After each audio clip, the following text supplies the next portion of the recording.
औज़ुबिल्लाहिमिनश्शैतानिर्रजीम बिस्मिल्लाहिर्रहमानिर्रहीम अल्लाहुम्मा सल्लि अला मुहम्मदिन व आलि मुहम्मद। करोड़ों दुरूद व सलाम हज़रत मोहम्मद मुस्तफ़ा सल्लल्लाहु अलैहि वसल्लम पे और आप सल्लल्लाहु अलैहि वसल्लम की आल पे। एन न्यूज़ पे नाज़रीन आप देख रहे हैं पूरा सच और मैं हूँ ज़ाहिद अब्बास नकवी। नाज़रीन गुज़श्ता पूरे एक हफ़्ते से जिसने पूरे मुल्क में तहलका मचा रखा है वो ख़बर है वज़ीर-ए-आज़म हाउस की ऑडियो लीक्स। जी हाँ नाज़रीन, ये कोई छोटा मामला नहीं है बल्कि ये एक बहुत ही सेंसिटिव इशू है। लेकिन कुछ लोग ऐसे होते हैं जो अपनी गलतियों से सीखते हैं, उससे तौबा करते हैं और आइंदा मोहतात रहने की कोशिश करते हैं। लेकिन मौजूदा हुकूमत इसके बिल्कुल बरअक्स परफॉर्म करती हुई दिखाई देती है। नाज़रीन, जब हम देखते हैं ऑडियो लीक्स की बात करते हैं तो जिस तरह से हमने देखा कि उसमें मरियम नवाज साहिबा ने मियां शहबाज शरीफ साहब को फरमाया कि हेल्थ कार्ड के सिलसिले को रोका जाए क्योंकि इमरान खान का यही एक काम है जो उसको आइंदा इलेक्शन में जितवा सकता है। मियां मोहम्मद शहबाज शरीफ साहब ने भतीजी की रहनुमाई फरमाते हुए और दिलजोई करते हुए मियां साहब ने उसको एडमिट किया और कहा कि हम फंड्स शॉर्टेज का बहाना बनाकर हम इस प्रोग्राम को बैकअप कर देंगे, यानी कि इसको ख़त्म कर दिया जाएगा। फिर उसके बाद जब दूसरी बात करें तो दूसरी जानिब मरियम नवाज साहिबा ने अपने चचा जान को ये फरमाते हुए हमने देखा कि अबू जी ने यानी कि मियां मोहम्मद नवाज शरीफ साहब ने ट्वीट कर दिया है मुशर्रफ साहब के लिए और वो चाहती हैं कि आर्मी के साथ मुशर्रफ के मामले को लेकर कोई गड़बड़ ना हो ताकि हम इसहाक डार को भी पाकिस्तान में बआसानी ट्रांसफ़र कर सके।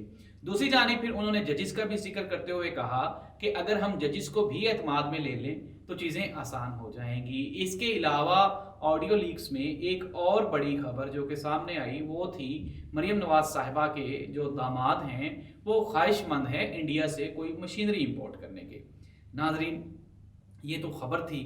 अब इसके बाद दूसरी जो बड़ी खबर है वो है इसहाक डार साहब की वापसी। नाज़रीन, इसहाक डार गुज़श्ता 3 साल से पाकिस्तानी अदालतों को मफरूर उनकी तलाश थी, जुस्तजू थी हमारी अदालतों को। नाज़रीन, कहना ये कबलज़ वक्त होगा कि इसहाक डार साहब ने, चूँकि उनके ऊपर अभी तक कोई एलिगेशंस प्रूव नहीं हुए थे, लेकिन चूँकि केसेस चल रहे थे तो उन केसेस का सामना करना उन पर फ़र्ज़ था। लेकिन हुआ ये कि वो इन केसेस को छोड़ के मुल्क से फरार हो गए और अदालत की ज़ुबान में वो मफरूर और इश्तिहारी मुल्ज़िम ठहरे। अब मुल्ज़िम से मुजरिम तक का सफ़र उन्होंने खुद ही तय कर लिया। नाज़रीन, एक मुजरिम को वज़ीर-ए-आज़म के जहाज़ में बिठाकर पाकिस्तान में लैंड करवाया गया और फिर अभी तक उन्होंने अदालत को उन्होंने अपने ट्रायल्स को दोबारा फेस करना शुरू नहीं किया, लेकिन इसके बावजूद वज़ारत ख़ज़ाना की चाबी उनको सौंप दी गई।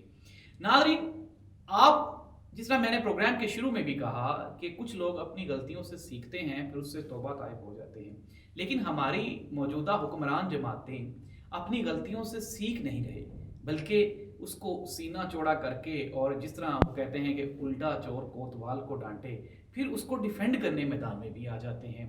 नाज़रीन, जिस तरह से हम पिछले प्रोग्राम्स में भी बात करते रहे हैं कि 90s का दौर नहीं है, अवाम आगाही रखती है, अच्छाई और बुराई का फैसला अब अवाम करती है।